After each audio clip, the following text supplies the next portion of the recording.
Եթե որևէ քաղաքական գործիչ կկանգնի կասի, որ ես ինչ հարց է ինձ միտու, համարեք, որ ինքը այլևս քաղաքական գործիչ չէ։ Որ խաչը, ինչ խաչա, մեր հայոց առաքելական եկեղեցու խաչն է, կսպանեց օրը 3-2 անգամ։ Հա, դուք այն մարդն եք, որ վարում եք հանրահավաքները, նույն ձևով ես չեմ կարող խոսում։ Կոմպլեքսավորված չի կարող, դա ոնց որ ասեք, մարմնավաճառը կոմպլեքսավորված լինի։ Ոնց կարա կոմպլեքսավորված լինի, փող չի կարա աշխատի։ Ում դոշինա լացելնում հասարակությունը։ Մարմնավաճառի եւ քաղաքական գործչի, չէ՞։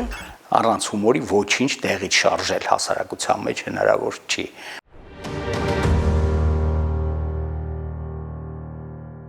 Դա նոր աշխարհ էր, նոր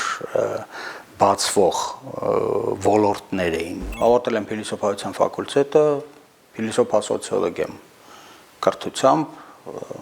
երկրորդ մասնագիտությունը իրավագիտությունն է, հայրս միշտ սատարել է ինձ այդ հարցերում, որպես այդպեսին եղել եմ падգամավոր, տարբեր կուսակցություններ եմ, գլխավոր շտաբներ, տարբեր ընտրությունների ժամանակ, բայց գլխավոր գործը եղել է կրոնագիտությունը, կրոնագիտության կենտրոնի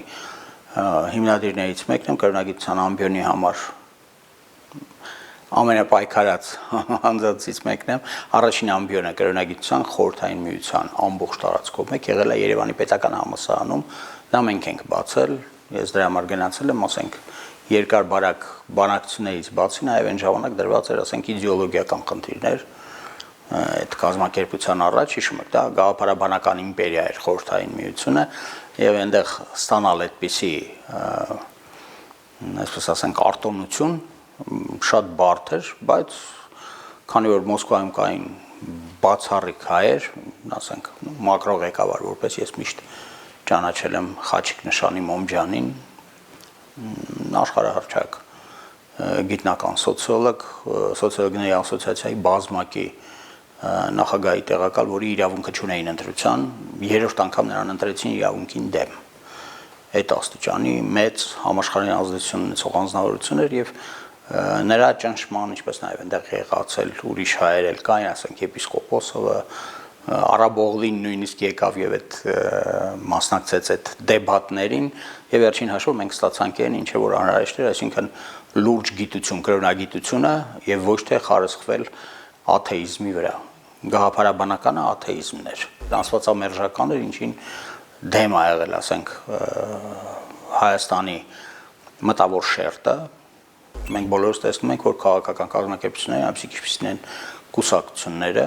որոնցով իրականացվում է քաղաքականությունը դե յուրե,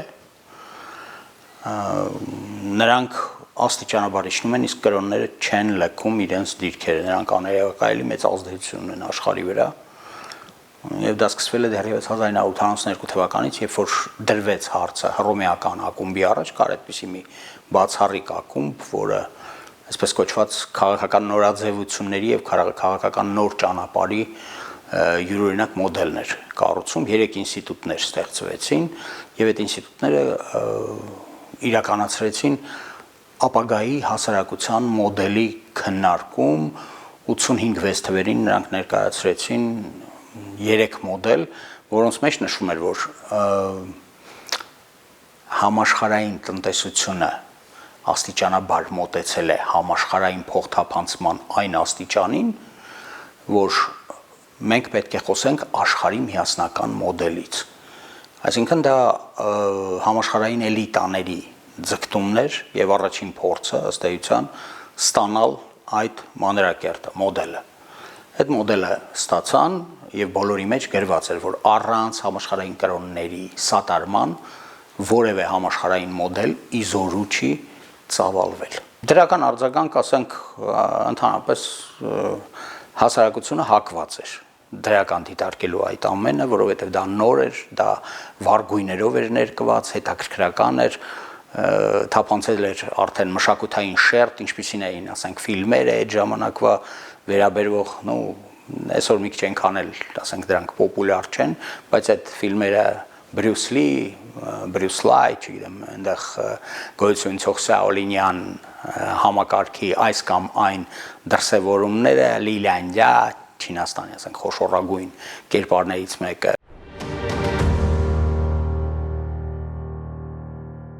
Կրոնագիտությունը կրոնական իրավիճակի հետազոտության համար է, կրոնական գործոնի հասարակության մեջ տեղաշարժման, տեղաշարժների, ինչպես նաև նրա զարգացման, հետազոտության համար է եւ նա ըստ էության շոշափում է հասարակության մեզանում ճնշող մեծամասնության շահերը, նրա գիտակցականը, հասարակական գիտակցության մեջ ամենազորեղ առանցքը մեզանում դա հայ քրիստոնյա լինելու առանցքն է եւ 80%-ից ավելին մարդկանց իրենց համարում են հայ քրիստոնյա։ Ես նույնիսկ չի ասի, որ միայն Էջմիածին, այսինքն հայոց առաքելական եկեղեցու դավանորդներն է, որ ասում են, որ իրենք հայ քրիստոնյա են, նաև այլ ուղղություններ, ինչպիսին են ասենք բողոքական ուղղությունները, որոնք կան ռուս ուղղափառ եկեղեցուց անջատված, կան արևմտյան եկեղեցիներ, որոնք բողոքական են, թափանցել են Հայաստան, նրանց կազմի մեջ եւս եղածների մի ճնշող մեծամասնությունը իրենց հայ քրիստոնյա են համարում։ Կրոնների փոխադարձ հարաբերությունները, կրոնների գոյություն ցող ազդեցությունները տարբեր տարածաշրջաններում, նրանց լոկալ դրսևորումների առանձնահատկությունները եւ դրա հետ կապված հասարակական առաջընթացի ուղղությունները հետազոտելու, ճանաչելու, դինամիկան գնահատելու եւ ստրատեգիական ուղղությունը հասկանալու գիտություն է։ Փիլիսոփայության ֆակուլտետ ընդունվելու համար 2 տարվա աշխատանքային ստաժ էր անհրաժեշտ, այնպես որ ես 21-22 գործերդ ընդունելու համար պետքա դու ունենայիր 2 տարվա ստաժ, որովհետեւ փիլիսոփան համարում էր, որ պետք է լինի լուրջ։ Իմ համար դա մի աշխարհ էր, որը աներևակայելի հետաքրքիր էր, ժամանակներն այնպիսին էին, որ թափանցել էին նաեւ նեոօրիենտալիստական կրոնները, այսինքն արևելքի կրոնները, որոնք իրենց մեջ կրում էին նաեւ մարմնամարզական համակարգեր, որոնք շատ հետաքրքիր էին, այնպիսին յոգան էր, ինչպեսին ասենք արևելքի ձեռնա մարտական կամ ռազմակիրառական արվեստի տարատեսակներն էին, որոնք հազարամյակներով զարգացել էին, այդ ամենը իհարկե երիտասարդ տղայի համար աներևակայելի մի աշխարհ էր, որի մեջ ցավոք սրտի այն ժամանակ գրական հնարավորությունները ծանոթանալու աղբյուրներին շատ քիչ էին, դրանք գտնելը, ճարելը, մենք երկար ժամանակ ասենք զբաղվել ենք, չիմանալով, որ մի հատվածին տիրապետելու համար եւ առողջությանը չվնասելու համար անհրաժեշտ էր մի ուրիշ հատված էլ իմանալ, որը չկար։ Ասենք օրինակի համար ես հիմա կասեմ, ասենք մարդիկ կարող է չիմանալ, բայց արևելքի այն խոշորագույն առանցքային իդզինցին, սիսույցին կոչված 2 աշխատություններից սիսույցինը չկար։ Մենք իդզինցինով երբ որ զբաղվում էինք, դա ինչ որ չափով վնասում էր նաեւ առողջությանը, որոշ դեպքերում եղան նաեւ շատ լուրջ այդպիսի դեֆորմացիաներ, դե իմ սերնդի խնդիրներն են եղել, այսպես ասենք, ես չէի ուզենա որ դրան հիմա անդրադառնանք, բայց ինքը դա աներևակայելի հետաքրքիր, արագ զարգացող, որովհետև հմայչությունը շատ բարձր էր եւ այդտեղ անհրաժեշտ էր ունենալ խորքային գիտելիքներ արևելքի իմաստությունից, արևմտյան անցումներից, ստիպված ես իմանալ տնտեսագիտությունը, որը ազդում է համաշխարհային տնտեսության վրա իրենով պայմանավորելով հասարակական շատ մեծ տեղաշարժեր, ինչպես իմպերիաների առաջացումը, իմպերիաների կործանում, ասենք անգլիական իմպերիայի կործանումը, ամերիկյան իմպերիայի ի հայտ գալը, նրանց որակները եւ նրանց ընթացքը, աշխարհի բախտը նրանց մեջ ինչպիսին է, ինչպես է տատանվում այդ ամենը եւ որտեղում են գտնվում, ինչպիսին է մեր տեղը այդ դիեզերքում, որտեղ դա մի ամբողջ դիեզերք է իհարկե, եւ դա հա ինձ շատ է օգնել, ասենք նաեւ քաղաքական հարցերում, ես կուսակցական խնդիրները ստիպված եմ եղել սովորել կոմունիստական կուսակցությունները, դա միակ կուսակցությունն էր, որտեղ կային մարդիկ, որոնք գիտեին կուսակցական շինարարությունը ինչ բան է, ինչպիսի առանցքներ կան, ինչ կարելի է անել կոնկրետ, ինչ չի կարելի անել։ Աստվածաբանությունը դա կոնկրետ կրոնական համակարգի փաստարկմանը տիրապետելն է եւ նրան պաշտպանելն է հնարավոր այլ համակարգերի ոտնձգություններից։ Կլինի դա աթեիստների ոտնձգությունները, կլինի այլ կրոնների, որոնք քննադատում են կոնկրետ, ասենք, քրիստոնեությունը, եթե քննադատում են իսլամադավանները, հա, այդտեղ անհրաժեշտ է որ քրիստոնեության փաստարկները ներկայացնեն աստվածաբանները, իսկ կրոնագետները ի վիճակի լինեն բաղդադական համեմատականն անցկացնել դրա։ Այսինքն դա համեմատել եւ իհարկե քրիստոնեությունը շատ է ուժեղ, այդտեղ որևէ հարց չի կարող առաջանալ, որովհետեւ քրիստոնեության հիմնադիրները մեծն հունական փիլիսոփաներն են փաստարկման տեսակետից։ Նրանց դպրոցները դեռևս գոյություն ունեն եւ Արիստոտելի Պլատոնի հատկապես դպրոցը հոգոամայության վերաբերյալ Աստծո ինքնության, Աստծո երբաժանման, ելն այդ բարձրագույն արգումենտացիան քրիստոնեության նատեղ որևէ հարց չկա, այնտեղ չի էլ կարող լինել, իհարկե կան նաև մեծ աղբյուրներ ֆանտաստիկ, ինչպիսին է, ասենք Ռիգվեդան, ինչպիսին է Ղուրանը իր հնարավոր շրջանակով հետագա զարգացումների կապված սուննայի հետ, այսինքն սրբազան ավանդույթի առաջացման հետ, նրա կարգավորման եւ նրա հասարակական զանգվածի հանդեպ ունեցած վերահսկողական համակարգերի տեսակետից։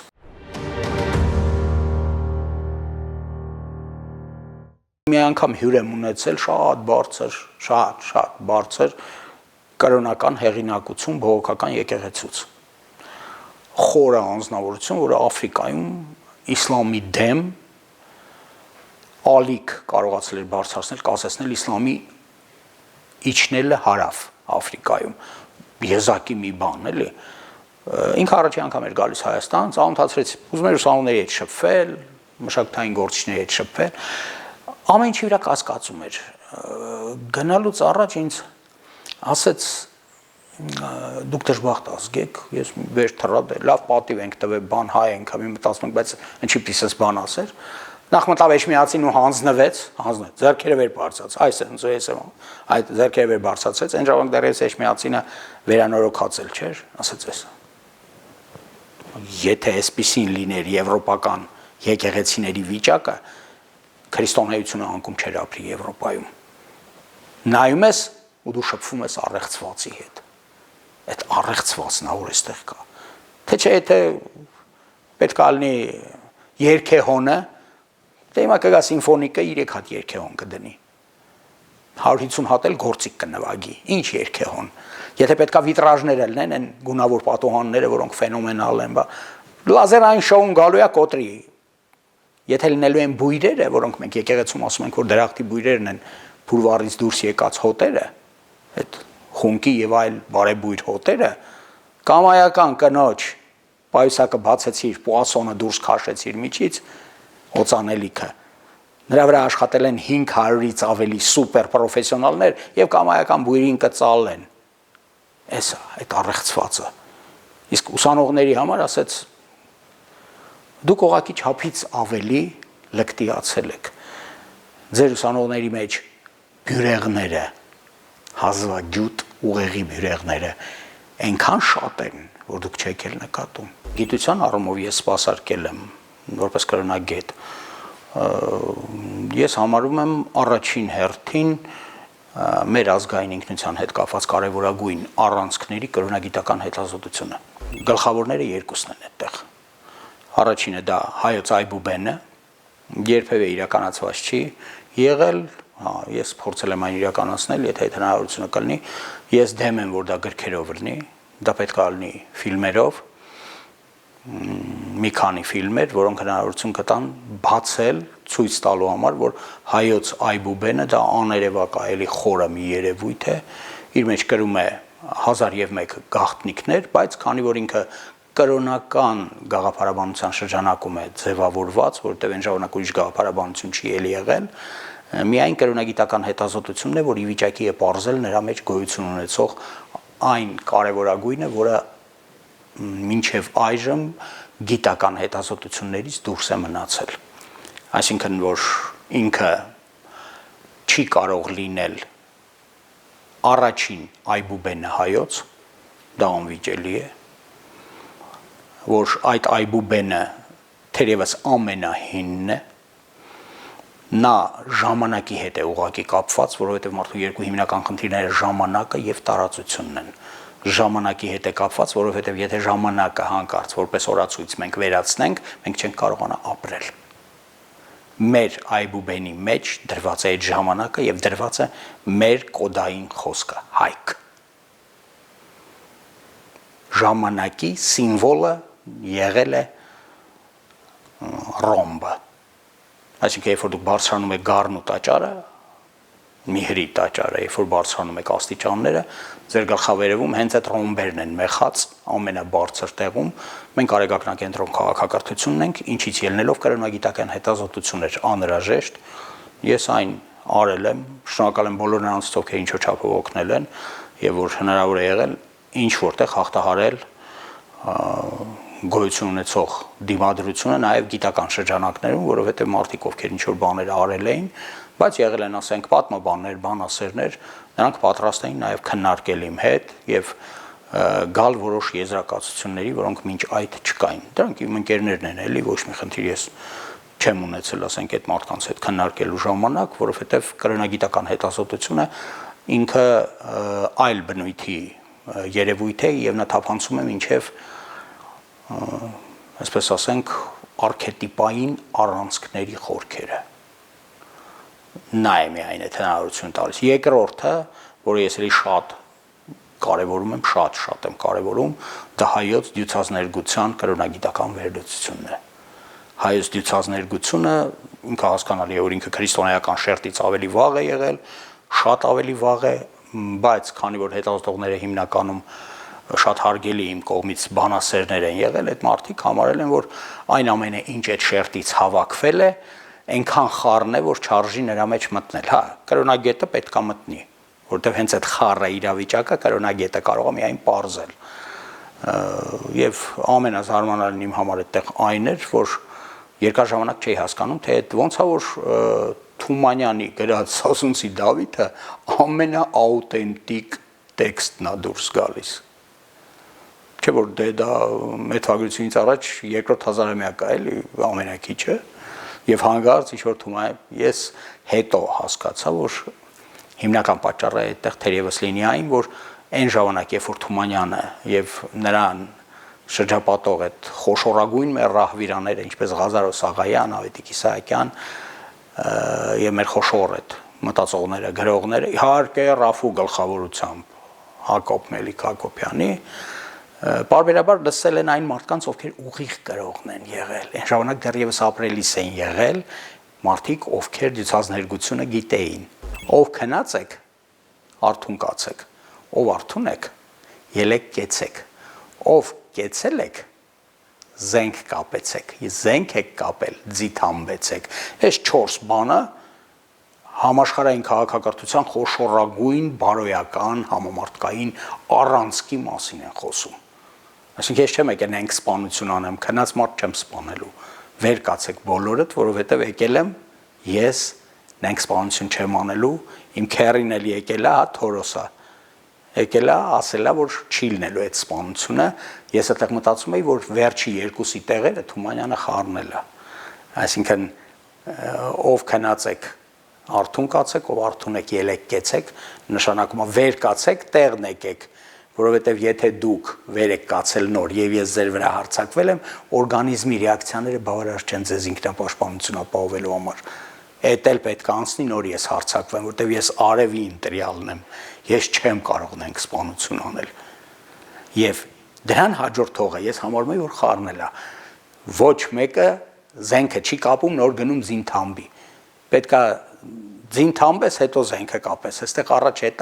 հետո հասկացա, որ չէ, ախր նա լսել է այդ աղբյուր, ուղիղ աղբյուրը լսածը նրա։ Այսինքն դա հասարակության էլիտան է, նա ծառա ունի, որը ձին պետք է թամբի, ինքը չի թամբողը։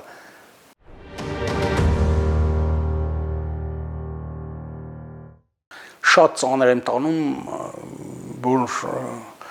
հանկարծ խոսում են, որ հայերը դավաճան ժողովուրդ են, հենց հայերը։ Մենք բարձր բարոյականության վեհ սկզբունքների ժողովուրդ ենք եղել։ Մեր հետևից ընկած գնացել են տարբեր տեղեր, պատերազմի ուրիշները համարելով, որ մենք չենք սխալվելու։ Արևն է տալիս օրենքները, նա խիստ է։ Նրա բարոյականությունը տատանել չի կարելի։ Եվ եթե մենք ասում ենք, ասենք բերեք մի հատ մատերի վրա հաշվենք, քանի դավաճան ունենք, էլի։ Մատերի վրա կհաշվեք, քանի դավաճան ունեք, չգիտեմ, մի հատ 6 Սարգիս եք համարում դավաճան, Մելիք Ֆրանգյուլ եք համարում դավաճան եւ այլն, ելի մի հատ էլ վերցրեք նայեք Ռուսաստանի առաջին ցարի ասածը, որ ասենք Ռուսաստանը իհարկե այն ժամանակ այդքան մեծ չէր, խոսքը վերաբերում է Իվան Ահեղին։ Իվան Ահեղը ասում է. Ես դեռևս Ռուսաստանում կապուտաչիա մարդ չեմ տեսել, որը դավաճան չլինի։ Երբ որ Ռուսաստանի բնակչության 94 կամ 5%-ը կապուտաչիա էր։ Այդ պայմաններում, երբ որ դե մարդը չի կարողանում համեմատել հիմա, այ մենք հայերով տեսակ հայ ինչքան վատա որ էս ինչ բանը արեց։ Կամայական այլ երկրում, որ մի քիչ ավելի մեծ է բան, կասեն մարդը տես ինչ վատնա, որ մարդը սենց բան է անում, չէ՞։ Մեզանում չէ, դա խտանում է եւ իմ համար ամենածանրն է, որ նաեւ ասենք մտավորականությունը կարող է այդպիսի արձագանք տալ, որովհետեւ դու պետքա հիշես էլի թե դու ով ես ընդհանրապես։ Ինչն է պատճառը, որ քեզ չինացիները համարել են, որ կարելի է վստահել ամբողջ երկիրը ձեզ։ Ինչն է պատճառը, որ Հնդկաստանի արքաները համարում էին, որ հայկին պետք է ունենաս, որպեսզի սինխրոնիզացիա ալնես տիեզերքի երկնքի հետ։ Եթե այդ ամեն ինչը դու չես հասկանում, եթե դու չգիտես, ավելի լավ է քեզ մի վերագրի այն իրավունքը, որ դու կարողանաս այդ վերևից տես դատապարտել, որ այ մենք ոտքի չենք կանգնում, այդ ոչ մի հասարակություն էլ ոտքի չի կանգնում։ Յուրաքանչյուր հասարակություն բաղկացած է լարելային մեծամասնությունից, բայց դուք մի պահանջեք նրա ոտքի կանգնելը, երբ որ նա ոտքի կանգնեց, ոչինչ կանխատեսելի չէ, թե ինչպիսի փոփոխությունների կենթարկվի, եւ կրոնը հենց դրա համար է անհրաժեշտ, եւ կրոնական առանցքը երբեք տատանել հասարակության չի կարելի։ Ես լիահույս եմ Հայաստանի համար, իմ երկրի համար, որովհետեւ նա ունի ծանրության այնպիսի կենտրոն, որը տատանել հնարավոր չի։ Հայ քրիստոնյաներ են 90% համարյա իրանց համարում, մնացածը աթեիստներ են, կան այլազգիներ շատ հարգելի, եզդիները մնացել են իրենց հեթանոսական պատկերացումների շրջանակում, կան քրդեր, որոնք իսլամադավան են, կան ապրող Պարսկաստանի բնակիչներ, Հնդկաստանի բնակիչներ, տարբեր կրոնական ուղղությունների։ Հայաստանը ժամանակին խորհրդային իշխանության պայմաններում, որով ես զբաղվել եմ էլի որպես կրոնագետ, եղել է Քրիշնայի գիտակցության համաշխարհային ընկերության, դա հինդուիստական ուղղություն է, բազային գլխավոր աշրամը, գլխավոր հատվածը սովետականության եղել է Հայաստանը։ Չգիտեմ, երևի մեծ խոսալը այնքան էլ լավ բան չի, բայց ես այնքան եմ արել, որ տեսեք հիմա ես, ասենք ստիպված եմ ես եկեղեցի պետություն ստեղծված բավականին հակասական իրավիճակում ունենալ բազմա քանակ ելույթներ, անքանակի մոտ տպավորությունա, որ իմ անցյալ կյանքում էլ ես մենակետ եմ հենց արել էլ ելույթներ եմ ունեցել, մարդկային երջանկությունը, գիտական երջանկությունը ես համարում եմ դա, ոչ թե ձեռք բերած ինչ որ ռեգալիաները, ինչ որ աստիճանները, ինչ որ բան, որը շատ դժվար ասել ինչքանով է համապատասխանում հենց տվյալ անձին, չէ, ես համարում եմ, որ հասարակությունը պետք է սպասի նրան, ինչը մարդը անում է,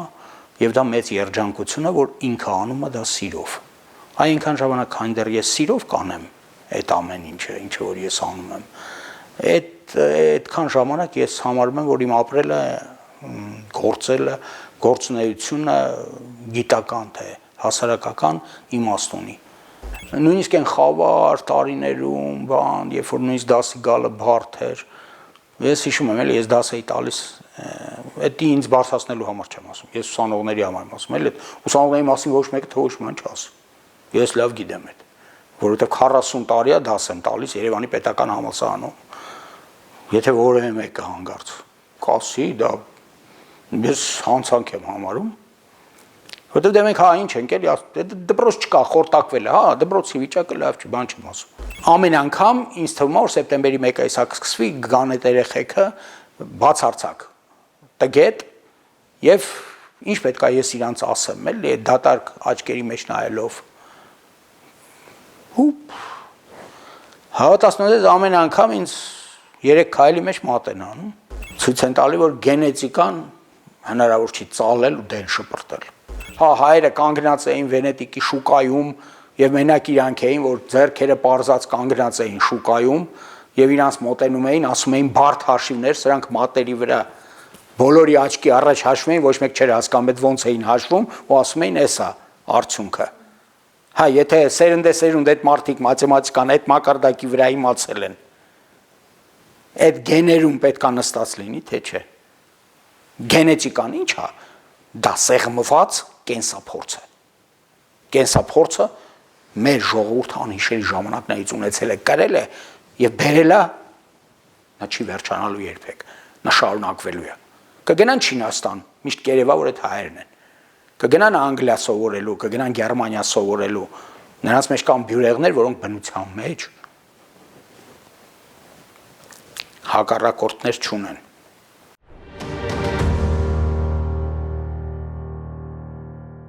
մասնագիտական թերությունը մի քիչ համեմատաբար ավելի էմոցիոնալ ելնելն է, որովհետև անընդհատ շփվում ես էմոցիոնալ դաշտի հետ։ Ինչը երևի թե ավելի սառը ելնելը լավ կլներ։ Իսկ դրականը այն է, որ քո անկալման շրջանակը զգալիորեն ավելի շատ է, բայց ստիպված ես համեմատաբար ավելի շատ աշխատել։ Ասենք ես պետք է տնտեսագիտությունը իմանամ, ես պետք է իմանամ 1000 ու մի բան, որը կարող եմ մտածեք, որ այդ մասնագիտության հետ կապել չունի, էլի։ Բայց եթե դու քաղաքական գործով ես նաև զբաղվում, դու պետք է այն աստիճանի իմանաս, որ դու կարողանաս ժամանակի միտումները ճշգրիտ ընկալել։ Այսինքն տենդենսները ժամանակի քեզ միշտ կարող են խաբել, դու չես կարող այնքան խորը լինել, ինչքան սուպեր պրոֆի խոր մասնագետները, նրանք քեզնից խորն են, բայց եթե դու իմացար միտումները զարգացման, նրանք քեզ չեն կարողանալու խաբել։ Ճիշտ է, Ալեն Դալեսի ասած խոսքն է, բայց ես հարգում եմ, մեծ փորձի հետևանք են, էլի, մեծ աշխարհի բախտի հետ խաղալու, սխալների եւ սխալների վրա սովորելու կվինտեսենցիա են, սեղմած արտահայտություն են դրանք, էլի, որ հա, միտումները գիտես քեզ չեն խափի։ Ես ջութակ գնացել եմ Հաղսայատնովայում եմ սովորել ջուտե, բայց միևնույն է, ես սպորտը գերադասում էի, ասենք, ճիշտ է մի անգամ դեպք եղավ Հունգարիայում, երբ որ ես հասկացա, որ չէ, էլի, ջութակահարելները մեծ բան էր, որ ես բաց եմ թողել, բայց ասել, որ ես կդառնայի երաժիշտ դժվար թե, էլի, գնահատվելը հասարակության մեջ շատ հարաբերական բան է, առավել ևս մեր հասարակության մեջ, ներկայիս հասարակության մեջ, որտեղ կարող ես քնել որպես միլիարդատեր, արթնանալ որպես սնանկ մի երևույթ, որին ուղղակի չեն էլ ճանաչի։ Ես մի քիչ իհարկե խտացնում եմ գույները, բայց այսպեսին է ներկայիս աշխարհը, ինչպիսի անցուդարձի, ինչպիսի շրջաբերումների, ինչպիսի ապաթարցումների կենթարկվի, բավականին բարդ է ասելը, եւ ես համարում եմ, որ մեր ժողովրդին անհրաժեշտ են բարոյապարկեշտ նվիրյալներ, այդ իմ խոսքը չի էլի, Մեծն Նիկողայոս Ադոնցի։ Հայ ժողովուրդը մենակ դրանց հետևից է գնալու։ Եվ ես չեմ պատկերացնում, որ նյութական շահագրգռվածությունն է մարդկանց տանելու, էլի։ Նա այդ բանն ունի, էլի, ասում եմ, դու կտեսնես այդ ժողովրդին պարբերաբար փշրված, արնածոր, գենոցիդների ենթարկված։ Քեզ կթվա, որ հիմա ուր որ է նրանք ցած կսահեն հայերը պատմության թատերաբեմից։ Բայց երբ կգան հայերի բարոյապարկեշտ առաջնորդները, խոսելն էլ ավելորդ կլինի, ընդհանրապես ձեռքի շարժումով, դու կտեսնես այդ հրաշքը, թե ինչպես փշրված, ջարդված, արնածոր այդ ժողովուրդը զենքը ձեռքի ոտքի կանգնեց ու գնաց իր առհավատչան կնքելու։ Հայաստանը ամենաարագ այդ արդյունքին հասնող երկիրը պետք է որ լինի աշխարհում բոլոր հաշվարկներով, որովհետև նա 90%-ով հայ քրիստոնյաներից է բաղկացած։ Ուրիշ այդպիսի երկիր չկա մոնոնացիոնալ։ Մեզանում ուղղակի չպետք է տրոհվի նրա ամբողջականությունը, չպետք է փլուզվի նրա միասնական, նրա ծանոթության կենտրոնը չի կարելի տատանել։ Եվ մենք իհարկե դուրս կգանք, մենք մեր հարևաններից ոչ մեկից թույլ չենք, արագության տեսակետից մենք կարող ենք գերազանցել բոլորին։ Խորհուրդ կտամ մտածել մենակ մի բանի մասին, հնարավորինս ձեռք բերել այն ամենը, ինչը գիտության վաղվա օրն է։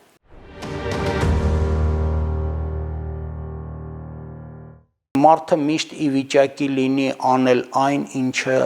ինչին սպասում է հասարակությունը։ Գիտեք, շատ բան կա, որ կարևոր է խոսել, բայց ժամանակը երբեք ռետինից չի, էլի, եւ չպետք է ձանձրացնենք մարդկանց։ Ես համարում եմ, որ շատ ճիշտ կլիներ, որ մենք խոսեինք դինամիկայից։ Այսինքն, թե ինչպիսի հնարավոր անցումներ անհրաժեշտ կլինեն, որպեսզի հասարակությունը ոչ միայն չկորցնի, այլև ձեռք բերի այն պոտենցիալը, ինչը անհրաժեշտ է վաղվա օրը կայացնելու համար։ Եթե մենք ունեցանք հայ ժողովրդի էությանը համապատասխանության մեջ ղեկավարություն, բարոյապարկեշտ նվիրյալներից համոզված թիմ, այսինքն համոզված ծրագրի հարցում եւ նապոլեոնյան,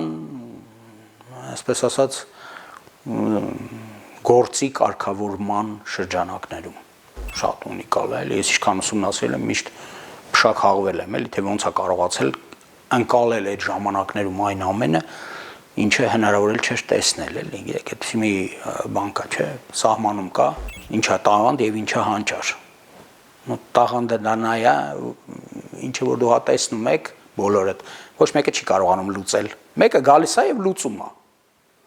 Եթե մեկը եկավ եւ լուծեց, նա տաղանդավոր անձնավորություն է։ Այդ դեպքում հանճարը որն է։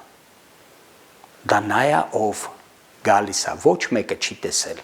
չի գիտակցում, չի ճանաչում այդ խնդիրը, բայց ինքը եւ ճանաչում է եւ լուծում։ Այ դա հանճարն է։ Մենք ծանր միած սխալ ենք թույլ տվել, շատ լուրջ սխալ։ Ու մենք չենք էլ ասում այդ մասին։ Ինչի են լքում Հայաստանը մարդիկ։ Ինչի են իրանց հայրենիքը թողնում եւ հեռանում, որովհետեւ նրանք չեն կարողանում կազմել ծրագիր իրանց երեխաների համար։ Հիմա իմ հայրը գիտեր, որ ես գնալու եմ այսինչ մանկապարտեզը են, ինչ դպրոցը եւ դրանից հետո որևէ մասնագիտություն ընտրելու եմ։ Հիմա մենք կարողանում ենք մեր երեխեքի համար 3 տարվա, 5 տարվա, 10 տարվա որևէ ծրագիր պատկերացնել, ես չեմ ասում իրականացնել։ Այ մենք պետք է հասնենք նրան, որ այդ ամեն ինչը դառնա մարդկանց համար իրենցից անկախ ավտոմատիկա։ Այ այդ ժամանակ, հա, այդ ամեն ինչը կցեմենտվի, այդ ամենը մենք բոլորս հայ քրիստոնյաներ ենք, նույնիսկ եմ կրկնում։ Մենք շատ արագ այդ գաղթը հարենք։ Եթե չլինի, ես բան չունեմ ասելու, հա, աշխարհը փորձելու է միշտ միջամտել, ամենքն իր շահերը, ոչ մեկին չես ասի քո շահերը մի սպասարկի, նրանք սպասարկելու են իրենց շահերը, եթե քո խորագիտության աստիճանը այնքան է, եթե քո համբերության աստիճանը այնպիսին է, որ դու քեզ զգում ես ռնգեղ ճորի մորթու մեջ, հա, այդ ժամանակ դե թող անեն, թող փորձեն, տեսնենք այդ հազարամյակների արքետիպային առանցքն է ուժեղ, թե այսօրվա, ասենք շահերի շրջանակում ծավալվող մանիպուլյացիաները։ Ես կարծում եմ այդտեղ ուղղակի չկա մրցակցայնություն։